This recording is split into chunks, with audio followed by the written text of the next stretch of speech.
1947 পরবর্তী সময়ের অক্ষ বাংলার মানচিত্র প্রকাশ করে বাংলাদেশের অন্তর্বর্তী সরকারের উপদেষ্টা মাহফুজ আলমের ফেসবুক পোস্টের তীব্র প্রতিবাদে জানিয়েছেন ভারত।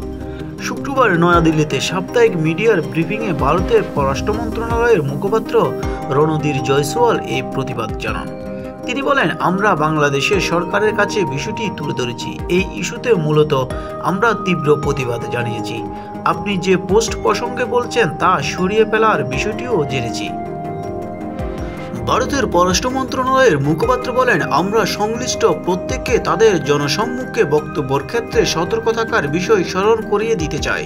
তিনি বলেন, যখন বাংলাদেশের জনগণ ও অন্তর্বর্তী সরকারের সঙ্গে সম্পর্ক উন্নয়নের বিষয়ে আগ্রহের ইঙ্গিত ভারত বারবার দিয়েছেন, তখন জনসম্মুখে এ ধরনের বক্তব্যের ক্ষেত্রে দায়িত্বশীলতা দেখানো দরকার। তিনি আরো বলেন, আমি পুনরায় বলেছি, বাংলাদেশের সরকারের কাছে এর বিরুদ্ধে তীব্র প্রতিবাদ আমরা জানিয়েছি। 16 ডিসেম্বর বিজয় দিবসের রাতে মাহফুজ আলমের ফেসবুক পোস্টে বাংলাদেশের সঙ্গে পশ্চিমবঙ্গ, অসম, ত্রিপুরা, মণিপুর সহ উত্তর পূর্বাঞ্চলীয় রাজ্যগুলোকে যুক্ত করে একটি মানচিত্র প্রকাশ করেন।